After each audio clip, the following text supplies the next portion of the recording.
kita bicarakan minggu lalu bahwa ibu meminta kalian untuk berbagi pengalaman terkait hobi kalian di rumah. Ingat ya, hobi itu adalah aktivitas atau kegiatan yang dilakukan di waktu luang. Berarti sudah disiapkan apa yang mau dibicarakan di depan? Sudah. Kita mulai? Bisa. Kita simak baik-baik apa yang akan dipaparkan oleh teman kalian. Nanti kita semua berharap semoga kita bisa mengambil manfaat dari yang disampaikan. Coba untuk melatih keberanian, bertanya di sini yang mau ke depan siapa?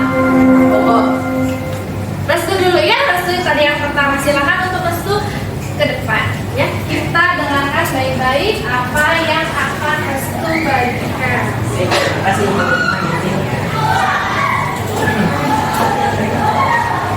Baik, assalamualaikum warahmatullahi wabarakatuh. Waalaikumsalam warahmatullahi wabarakatuh. Selamat pagi teman-teman semuanya. Pagi. Apa kabar hari ini? Alhamdulillah luar biasa. Allahu Akbar. Alhamdulillah. Nah, berdirinya saya di sini adalah untuk menceritakan pengalaman terkait hobi saya. Oh ya, sebelumnya itu saya mau bertanya dulu. Ini gambar apa sih? Sedang membaca. Nah, inilah hobi saya. Hobi saya adalah membaca. Nah, membaca pasti di benak kalian membaca itu identik dengan buku, betul? Betul. Nah, namun pada era digital ini membaca itu tidak hanya dilakukan dengan buku, namun kita bisa searching ke internet untuk kita membaca artikel. Oke, kita masuk ke beberapa, ada manfaat ya, ada manfaat dari kita membaca buku maupun membaca artikel. Yang pertama itu dapat menstimulasi mental. Nah, itu adalah untuk menstimulasi mental itu intinya itu untuk meningkatkan daya tahan otak gitu ya, stimulasi mental. Dan juga membaca buku itu manfaatnya itu untuk melatih supaya kita itu tetap bahagia, menciptakan hormon bahagia. Yang kedua dapat mengurangi stres. Nah ini seperti ini.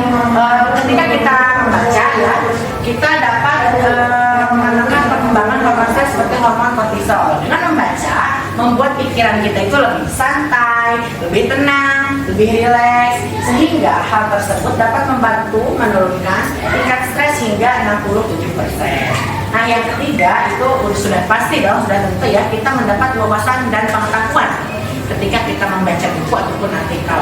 Nah, jadi yang orang lain belum tahu atau orang lain belum mengerti, ketika kita membaca buku atau membaca artikel, itu kita dapat menambahkan ilmu, dan ilmu itu bisa bermanfaat untuk kita memberikan ilmu itu kepada orang lain yang belum tahu, misalnya tentang ilmu matematika, ini belum tahu, tapi kita sudah tahu, bisa kita memberikan atau mengajarkan teman kita itu yang belum tahu tersebut. Yang keempat itu dapat menambah kosakata. Pasti dong. Oh ya, sebenarnya mau bertanya, pernahkah teman-teman ketika membaca buku menemukan kosakata asing? Pernah? Nah, jadi kosakata asing tersebut bisa kita artikan ya di internet, kita bisa browsing, kita searching bisa, dan lalu kita itu ketika sudah tahu artinya, kita dapat mengimplementasikannya itu dapat dalam kehidupan sehari-hari. Nah, jadi kita bisa implementasikan itu dengan cara kita bisa menulis karangan, bisa kita untuk menulis cerita gitu. Jadi kosakata asing tersebut ketika kita sudah tahu artinya dapat kita implementasikan dalam kehidupan sehari-hari. Nah, yang kelima dapat meningkatkan kualitas memori. Itu dengan membaca buku kita dapat meningkatkan kualitas otak kita. Jadi supaya otak kita itu tetap fresh ya, tetap meningkatkan kualitas memori, tetap menguatkan daya ingatan ya, seperti itu. Yang keenam itu dapat melatih keterampilan untuk berpikir dan menganalisa, melatih otak itu untuk berpikir apa sih kandungan yang terdapat dalam bacaan yang kita baca. Jadi otak itu kan berpikir. Jadi apa ya namanya? Membantu untuk supaya itu kita itu tidak pikun, tidak stres gitu dengan membaca ya. Yang ketujuh, dapat meningkatkan fokus dan konsentrasi. Nah itu nih ya. Pada saat kita membaca buku, kita dapat melatih otak untuk lebih fokus kepada apa yang kita baca. Ini tentang apa nih cerita kita. Jadi otomatis kan kita fokus. Kita harus fokus, kita harus tenang. Betul seperti itu? Betul. Yang kedelapan, melatih untuk dapat menulis dengan baik. Nah, ini ada kaitannya dengan tadi yang nomor 4. Apa nomor 4 itu? Menambah kosakata. Nah, menambah kosakata itu dapat melatih juga untuk menulis dengan baik. Jadi ketika kita dapat kosakata, kita tulis, bisa kita tulis, gitu ya, bisa kita ingat untuk kita buat cerita, buat karangan, terus dengan baik. Yang kesembilan, itu dapat memperluas pemikiran seseorang. Ya, seseorang yang gemar membaca buku telah dilaporkan memiliki tingkat kreativitas yang lebih tinggi daripada orang-orang yang tidak atau kurang gemar membaca. Dengan kegiatan membaca buku, kita bisa berbagi pengalaman dengan orang lain seperti tadi, dan tentang berbagai macam hal, entah itu ilmu pengetahuan, entah itu pengalaman yang kita sensasi yang kita rasakan ketika kita membaca buku, seperti sensasi horor, sensasi gembira, gitu ya, tertawa, sedih, gitu seperti itu. Yang ke-10, dapat meningkatkan hubungan sosial. Nah, kita itu kan pasti ketika membaca buku ya, tidak hanya buku buku pelajaran gitu ya, buku pelajaran, namun novel pun kita baca ya, atau misalnya buku cerita gitu ya, cerita rakyat gitu ya. Cerita rakyat itu kita dapat mengetahui cerita rakyat atau asal muasal suatu daerah, gitu contohnya. Nah, yang ke-11, dapat membantu mencegah penurunan fungsi kognitif. Berdasarkan studi yang dilakukan oleh Rush University Medical Center menyatakan bahwa seseorang yang menghabiskan waktu mereka untuk melakukan kegiatan kreatif atau intelektual seperti membaca mengalami tingkat penurunan kognitif hingga 32% daripada mereka yang tidak membaca di kemudian harinya, seperti itu ya. Mencegah penurunan fungsi kognitif atau mencegah supaya kita tidak pikun ya, ya. Yang ke-12, kita dapat meningkatkan empati seseorang, dapat merasakan perasaan yang disebut orang lain gitu, seperti perasaan sedih gitu. Jadi dalam buku misalnya contohnya buku novelnya itu tentang kisah sedih gitu ya, kisah sedih seseorang ketika ditinggalkan oleh sahabatnya keluar kota dan tidak akan bertemu lagi. Kan kita itu pasti ya merasa sedih, merasa empati gitu, merasakan apa, sampaikan mungkin kita itu terkadang yang membaca novel yang sedih itu sampai menangis, betul? Betul. Nah, begitu ya, pasti pernah. Nah, yang ke-13 itu dapat mendorong tujuan hidup seseorang. Menurut penelitian yang dilakukan oleh Ohio State University menyatakan bahwa dengan membaca buku dapat membantu seseorang untuk mendapat motivasi. Nah, dalam mengatasi berbagai macam hambatan. Jadi dalam buku tersebut tidak hanya pengajaran yang dapat kita ambil itu, tapi ada beberapa motivasi. Yaitu misal kita sedang sedih ya. Lalu kita membaca buku, nah isinya itu tentang itu motivasi, itu motivasi pasti kita kan terbangun kembali mental, akan terbentuk lagi mental yang tadinya sedih jadi gembira, itu betul. Yang ke-14, dapat membantu kita untuk berhubung dengan dunia luar. Seorang psikolog dari University of Buffalo menyatakan bahwa ketika seseorang sedang membaca buku, hal tersebut dapat membantunya untuk mengidentifikasi karakter dalam buku yang ia baca. Nah, ia akan mengalami jenis hubungan kehidupan nyata yang dapat meningkatkan rasa inklusi, gitu ya. Dengan kata lain, membaca dapat meningkatkan persahabatan dengan dunia luar, seperti itu. Yang ke-15 atau yang terakhir, dengan membaca buku kita dapat lebih berhemat. Maksudnya apa? Misal kita kurang ngerti nih matematika, ilmu matematika, singkatnya aja ya. Pasti kalian pernah merasa kesulitan dengan matematika, betul? Dengan hitungan, betul? Betul. Namun ketika kita misalnya membeli buku nih, bukunya itu tentang ilmu matematika. Nah, kita membaca, kita dapat latihan soal, kita dapat diberikan pengetahuannya dari buku tersebut. Nah, kita itu tidak susah payah les, yang dimana les itu kita dapat mengeluarkan uang kembali. Kan itu kan uang itu sayang ya, kalau misalkan kalau ada yang merasa sayang kalau uang buat les mending buat ditabung aja dulu. Ada yang merasa seperti itu, ada yang uangnya digunakan untuk les, ada. Tidak semua orang seperti itu ya. Namun dengan baca buku intinya kita itu dapat lebih berhemat. Yang tadinya kita harus les, tidak harus les gitu dengan membaca buku. Di sini Bu, ini sudah selesai ya dari keterangan. Barangkali coba Restu sekarang tadi kan Restu sudah berbagi pengalaman. Coba teman-teman mungkin pengen tahu ya, ada sejak kapan Restu itu mulai suka membaca buku. Di sini penasaran kan ya? Ada yang sama mungkin hobinya dengan Restu? Ada ya, kita pengen tahu dulu nih Restu itu sejak kapan. Boleh dibagikan ke teman-temannya ya? Oke, nah saya itu hobi membaca buku itu awalnya itu sejak duduk di bangku sekolah dasar. Lebih tepatnya itu di kelas 5 SD ya. Saat itu saya tuh coba-coba aja baca buku ya, satu buku. Tapi puncaknya itu ada di SMP kelas 1, kelas 7 SMP ya.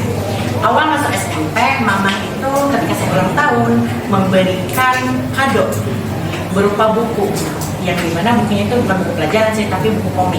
Nah, komiknya itu karena saya memang suka sejarah peradaban Islam ya, jadi diberikannya komik tentang Muhammad Al-Fatih. Ada yang tahu Muhammad Al-Fatih di sini? Tidak. Ia seorang penakluk kota Konstantinopel yang sekarang Istanbul. Nah, dimulai dari situ saya suka membaca buku. Wah, komik ini jadi membuat rasa penasaran saya jadi lebih ingin tahunya lebih tinggi tuh ya. Jadi namun karena saya searching di internet itu harga bukunya yang lumayan ya, jadi saya lebih milih untuk membaca di artikel. Nah, itu sama juga lengkapnya dengan komik tersebut gitu. Jadi intinya ya awalnya itu ya kesimpulannya itu aku suka membaca buku itu dari mulai kelas 5, namun pada puncaknya itu ada di kelas 7 seperti itu. Nah, ada pula dampak ya, dampak positif yang saya dapatkan seperti tadi ya, ini dampak positif ya. Dampak positifnya itu salah satunya itu kita dapat menambah wawasan atau pengetahuan kita ya, yang orang lain belum tahu, jadi kita lebih tahu. Seperti tadi ada yang belum tahu mungkin Muhammad Al-Fatih itu siapa. Nah, namun ketika kita sudah baca gitu ya, tahu Muhammad Al-Fatih itu seorang penakluk Konstantinopel seperti itu ya. Nah, ada pula dampak negatifnya, yaitu tadi harga buku yang lumayan mahal ya, yang lumayan mahal dan dapat menguras tabungan juga karena harga bukunya yang lumayan mahal seperti itu ya. Jadi lebih sukanya itu baca di artikel sebenarnya, tapi tetap mengoleksi buku itu. Oke, Bu. Baik, sudah cukup. Ya. Makasih Restu, silakan untuk kembali. Ya, baik, terima kasih ya teman-teman yang sudah memberikan kesempatan untuk saya memberikan pengalaman terkait hobi membaca itu seperti apa. Mohon dimaafkan apabila ada kesalahan. Terima kasih. Wassalamualaikum warahmatullahi wabarakatuh. Waalaikumsalam warahmatullahi wabarakatuh.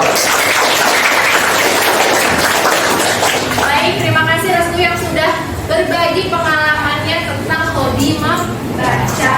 Selanjutnya nih, Ibu kasih kesempatan lagi. Ada yang berani mungkin dari Putri? Siapa coba?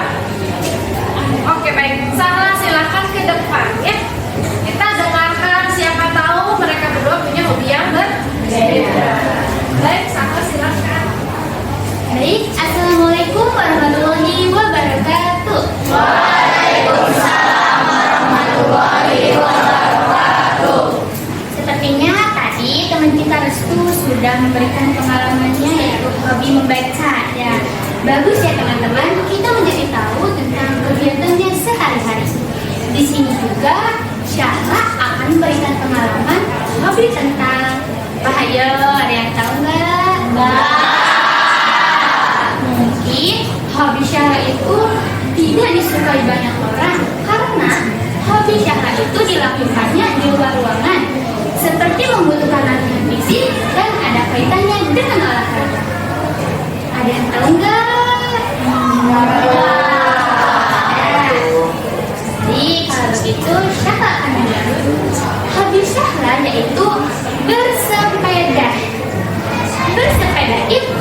Baik, kalau begitu kita lanjut ke manfaatnya ya.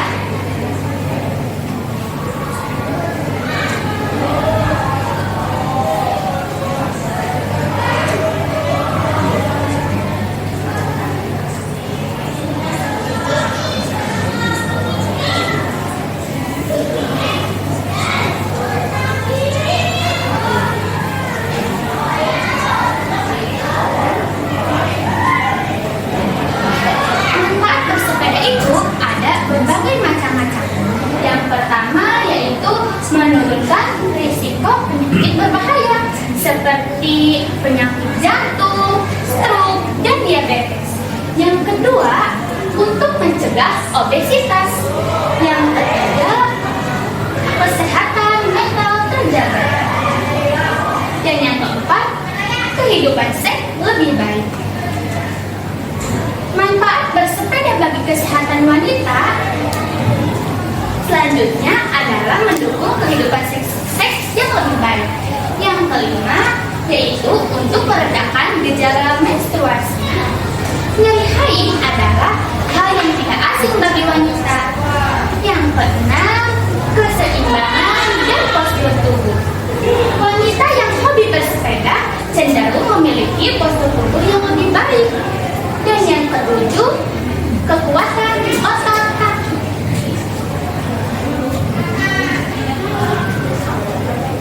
Mungkin Coba dijelaskan lagi dari manfaat yang tadi itu, kenapa bisa terhindar dari penyakit diabetes, mungkin kegiatan bersepedanya, dari mana Sahla bisa suka sama sepeda, dari kelas berapa, terus jarak bersepeda paling jauh Sahla itu ditempuh dari mana, gimana, sekitar berapa kilo. Coba jelaskannya biar teman-teman tahu ini Sahla sepedanya sudah berapa jauh ya, kali olahraganya sudah sampai mana nih teman kita ya, silakan. baik, dulunya Syahla itu takut untuk menaiki sepeda karena ya mungkin dari ketinggian Syahla juga. Tetapi waktu dulu ayah Syahla pernah mengajarkan Syahla untuk menaiki sepeda. Awalnya Syahla itu ragu-ragu untuk menaiki sepeda, tetapi lama-kelamaan ayah Syahla itu sabar dan rajin untuk mengajarkan Syahla untuk menaiki sepeda. Jadi Syahla itu suka bersepeda setiap minggu dengan jarak tempuh bisa 60 kilo. Wah, jauh ya.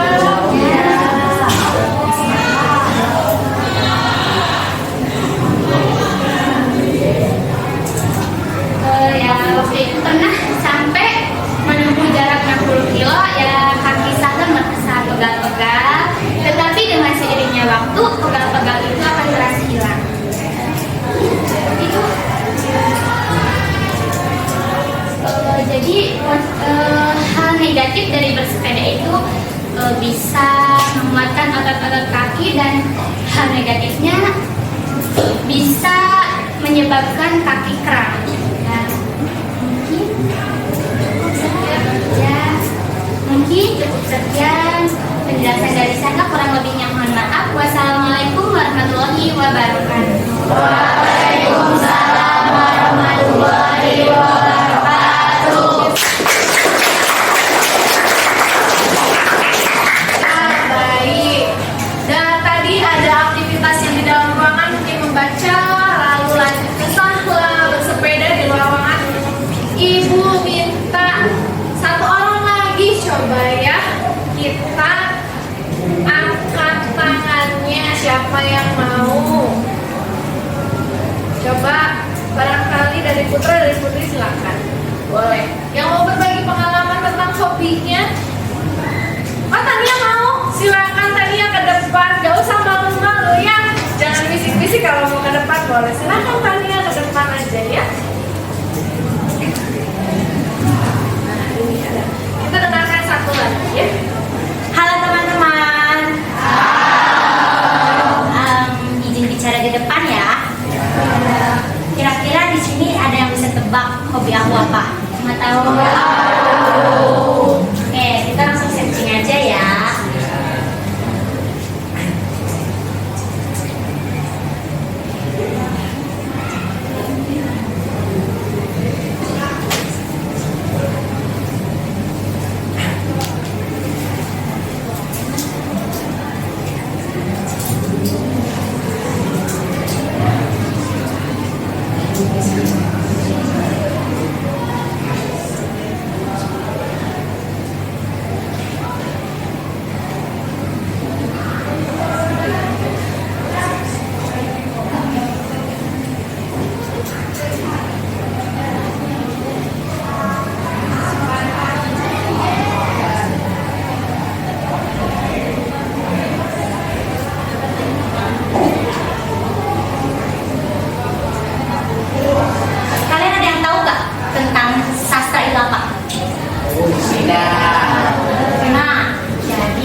linguistik, dan kebudayaan.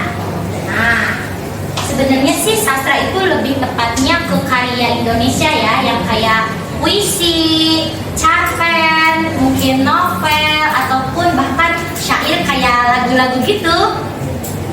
Nah, sekarang itu sastra itu banyak banget udah menerbitkan berbagai banyak buku kayak novel, kumpulan cerpen, kumpulan puisi. Nah, di sini aku mau berbagi cerita dan pengalaman ke kalian semua. Kenapa sih kok aku bisa sampai suka sama dunia sastra? Dan penasaran nggak? Nah, jadi gini ceritanya. Awal aku bisa suka sama dunia sastra Indonesia itu diawali dengan dimana pada saat aku duduk di bangku kelas 6 SD sekolah dasar, itu ada yang namanya mata pelajaran puisi. Nah, di situ puisi itu ditugaskan sama wali kelas dan lebih tepatnya guru bahasa Indonesia di sana, disuruh buat bikin puisi, dan puisinya itu hasil karya diri kita sendiri.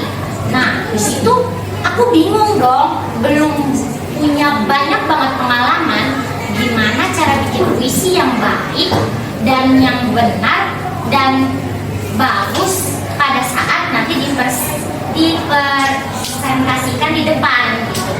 Nah, jadi aku tanya-tanya tuh ke guru bahasa Indonesia, Ibu, sastra sama puisi itu memang sama? Apa itu tuh beda? Dan setelah itu aku dikasih tahu sama guru-guru bahasa Indonesia kalau puisi itu masih termasuk kebagian dari sastra, dan sastra juga bukan hanya puisi saja, bisa termasuk cerpen dan lain-lain. Nah, dari situ aku mulai tertarik tuh sama yang namanya sastra. Sastra itu sebenarnya isinya mencakup apa aja sih, manfaat dari sastra itu apa, kayak kelebihan dan kekurangan dari sastra itu apa. Nah, sekarang kita cari ya.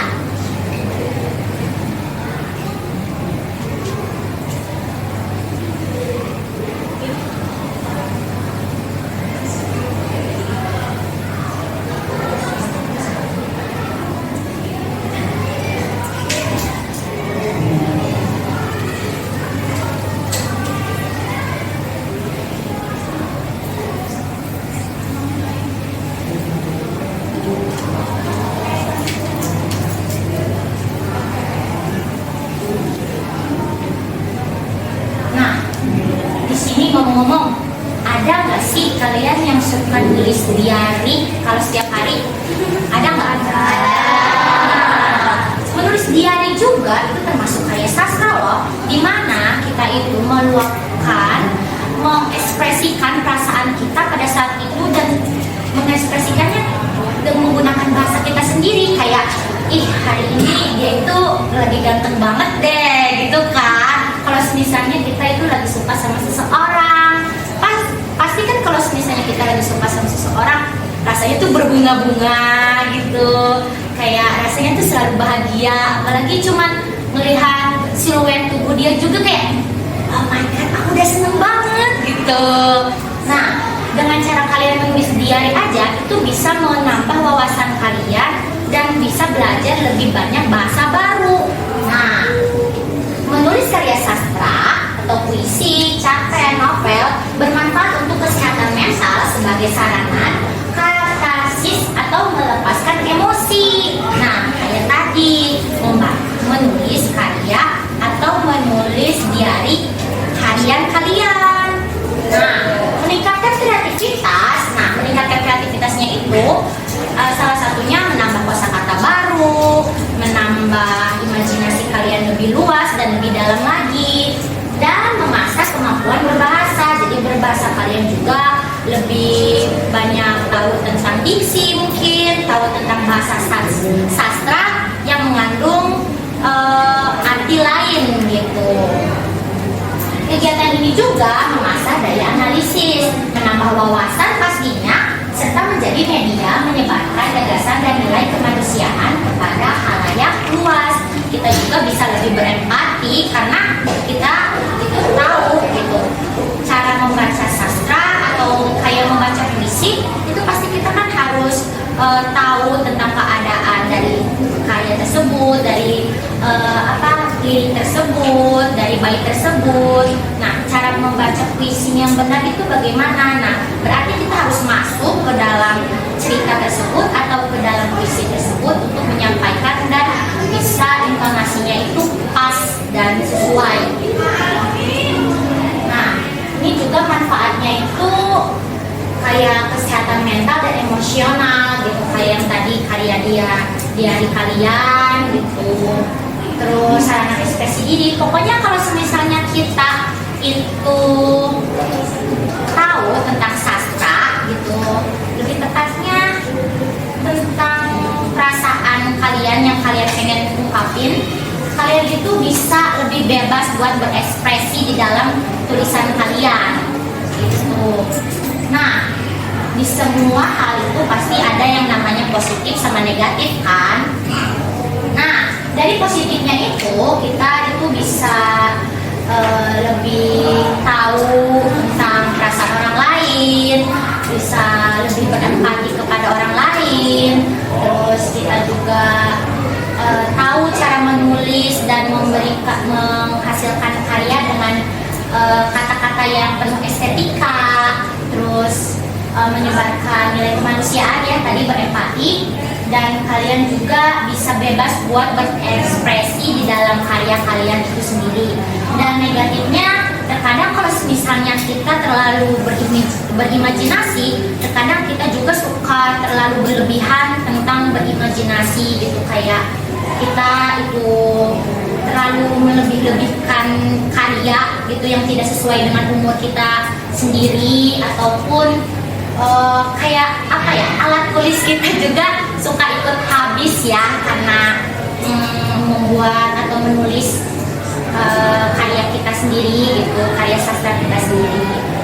Jadi gitu sih ya, kenapa aku tiba-tiba suka sastra dan alasannya itu bagaimana, sastra itu seperti apa, kurang lebihnya kayak gitu.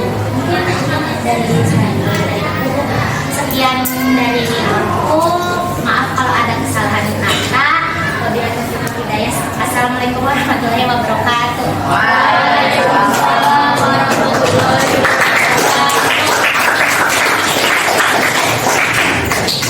Baik. Nah, terima kasih ya untuk anak-anak yang tadi mau ke depan, baik Restu, Sahla, Tania, ataupun mungkin nanti yang lain masih ada yang mau ke depan, kita bisa berbagi di lain waktu. Intinya hobi yang dilakukan di waktu luang itu pasti banyak manfaatnya, asal tidak berlebihan. Baik, sampai sini aja. Mudah-mudahan apa yang disampaikan oleh Restu, Sahla, Tania, baik yang lain pun, semoga kita dapat mengambil manfaat dari yang sudah diutarakan atau disampaikan barusan. Baik, sekian, terima kasih pertemuan kita hari ini. Minggu depan kita dilanjut lagi ya. Mohon maaf apabila baik ibu atau teman-teman kalian melakukan salah kata. Billahi taufiq